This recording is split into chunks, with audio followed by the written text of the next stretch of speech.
Right, so this is the demo for the most modern PS1.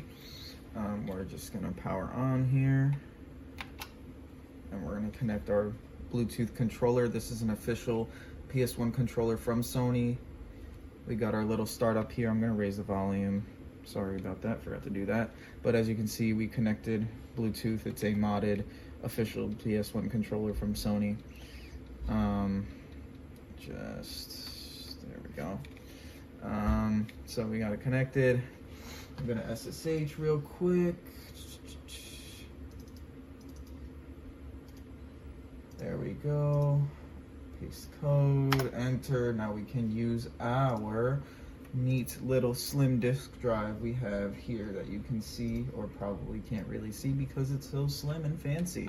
It's literally like the same size as the console and the controller pretty much, so it's all nice and compact for portability. It also has Wi-Fi capability. Obviously I just connected to Wi-Fi, as I said, I SSH'd it to it. It has plenty of storage, extra USB ports, whatever. It's capable of composite. Obviously, for the sake of the demo, we're doing it for, posterity. It's a classic.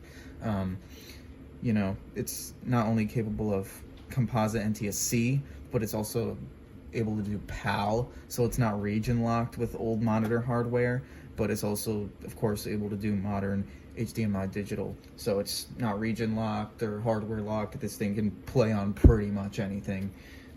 So we're gonna go ahead and open up our emulator and then load our core. I'm gonna load our core here, PlayStation. Before we load up our disc, we're gonna open our physical copy here. Then we are gonna open our fancy sleek disk drive.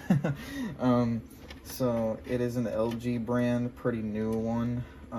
So it'll look good on those newer LG OLEDs, whatever, I'm assuming, and all that. I mean, I did test it, so it does look good. Loads up. Just give it a second. Sometimes when loading the disc, just because of how powerful this, it's limited power, it does take a little bit, just about under a minute for stuff to load, or a couple seconds. So see, I just pressed X, but it's taking a second to load or do anything on the screen. That's only with the disk drive add-on, so that only really affects the loading times and makes it slow. Other than that, if you don't have the disk drive in, it doesn't really have any slow loading times. So now we can play our physical copy, launch it, and there we go. We got our classic PlayStation startup, nice and full on our classic CRT here. This CRT is from probably around when the PlayStation released. I think this is from 91, this TV, around there, 91 to 96. Sports, it's in the game. There we go, and loads nice and fine. Not the most graphically intensive game to test this on, but it's a nice arcade game, good gameplay. It's a good test for the loading times and everything. Just do a quick single race.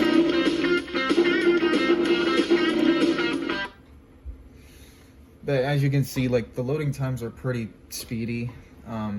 It looks great. The picture, I mean, you can't really tell from the angle and everything, but the picture looks great. I'm gonna start the race. I did adjust the aspect ratio and everything to specifically fit this. So actually the aspect ratio is 16:9, but the actual full screen resolution I just adjusted to the specific pixel aspect ratio of the CRT. If you're wondering exactly how to do that, all I literally did was take a picture of my CRT and ask ChatGPT, hey, what is the resolution of this? And it just gave me a guesstimate, and it pretty much worked just fine. There's a little bit of cutoff, obviously, but I think that's just the CRT model itself, because no matter what I've plugged into this thing, it kind of does that cutoff. So, yeah, obviously, works great, looks smooth, plays great. Obviously my driving skills aren't very good because I'm not exactly focused right now, but all the buttons work, camera change, gas, music's great, sounds great, yeah, performance is good, and yeah, other games, if you're curious, as to what I've tested on this thing. I've tested Dead or Alive. I've tested Tekken 3 and Ace Combat 3. I tested all of those games physically.